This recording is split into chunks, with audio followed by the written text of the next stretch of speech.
Hello, reader and friend of all things Outlander. The story of Outlander can release you to be your own master. I need release to be my own master too. I'm Jenny of Jenny Wells Reads, and I believe discovering a good story helps us live a good story.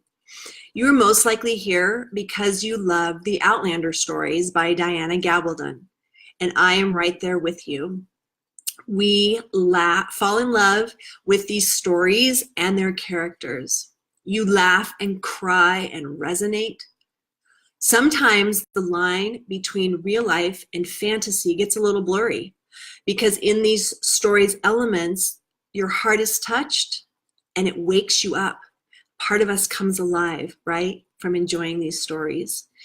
So let's talk about how you can bring those elements to your circumstances, how the magic of Outlander can be more than a fantasy. Let's release your story and mine. So these stories are your stories. I'm here because my work as a bookstore owner and a teacher is to help you intersect the stories you love with the life you live. So I'm going to share with you from the part of the story that was represented last week in episode 3 of season 4, The False Bride. And there's a part of the story that really stood out to me, and I'm just going to take a little time to discuss that part. And I'm interested in what that part was for you. What part resonated for you? Now, I'm not going to talk about this today, but here's an example. So I found myself on the third viewing starting to cry during the Kaylee dance. And I was like, I wonder what's happening right now. Why am I feeling this? And I don't have a great answer yet.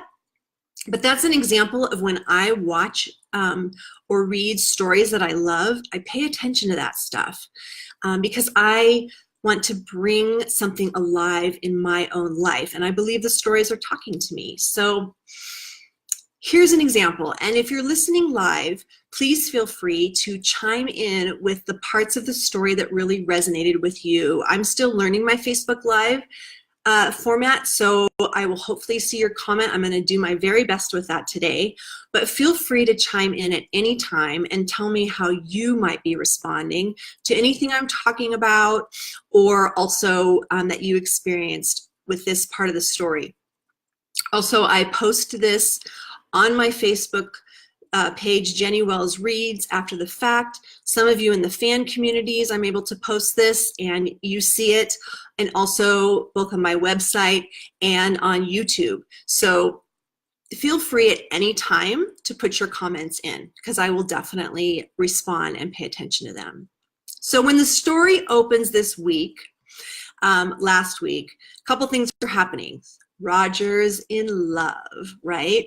And Jamie and Claire are leaving Aunt Jocasta, and I just want to give a shout out to Aunt Jocasta. I can only imagine the loneliness that it must have been for her to watch Jamie go away. But the other thing that's happening is that Ian is choosing his destiny, and that's what I want to talk about today because that really jumped out at me this week, and I haven't heard a lot of conversation about it. So I'm talking today about how Outlander can release us to be our own master. And it happens in a couple places in the story, right? Jamie says to Aunt Jocasta, and I want to get this quote just right, I'll only be master to my own soul. Bree doesn't want to be mastered, right? She's not ready to be connected to Roger in such an intense way as marriage. But Ian is definitely in a place of confidence about being his own master. So I love that conversation with Jamie and Ian as they're going up the stairs and they're talking, and Jamie's like, I'm sending you back. I'm sending you back. He's been saying this like 3 times, right? Every time Ian's pushing back. So this time he says, it's a promise I should not have made. I do not belong to anyone, right? And then, which really to me is parallel, right, with Jamie's understanding that he cannot be master to anyone. And Ian's saying, yeah, no one's going to master me. I'm a man, he says, free to call the place I choose home. And I love how he stands up to Jamie, right? And Jamie respects it. You can see it. You can see that he really is like, yeah, my nephew Ian, what a guy. He is standing up for what he wants. And then the whole exchange where Ian says, a man writes his own letters. Ian understands he's the one that needs to go to his parents and say, I'm staying in America. I found the land I love. I want to make a home here. Jamie doesn't have to do that for him. So that was something that really stood out to me. And it stood out to me especially because this week is Thanksgiving week in America. And a lot of us have family reunions. And this is where the story of Outlander intersects my life personally, because, I'm going to be 50 next year. And being able to share with my family of origin that I am the master of my own soul, I'm the master of my family, of my home.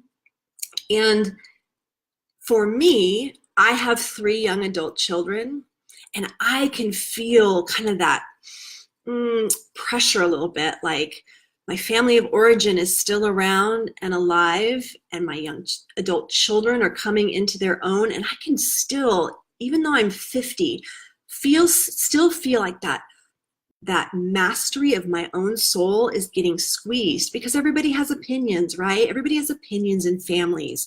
Jenny wants Ian to come home, and Jamie is like worried about what Jenny's going to think if he gives Ian permission to let him stay there. And, Aunt Jocasta has big feelings and opinions and thoughts about, Jamie's destiny, and she's a printer, come on.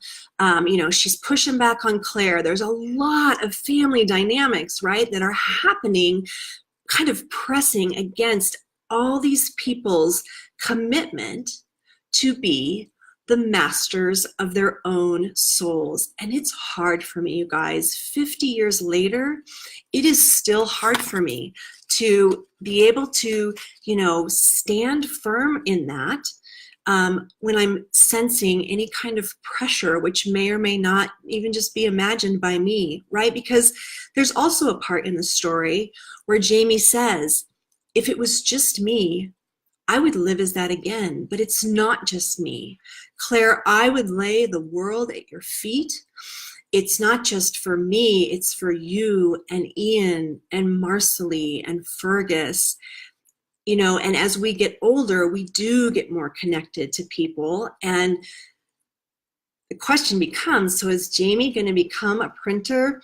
Because, thank you, Laura, is he going to become a printer, like as a place to be safe and knowing that there's an income for his family, or is he going to stay true to himself? These are deep questions, right, that we all wrestle with.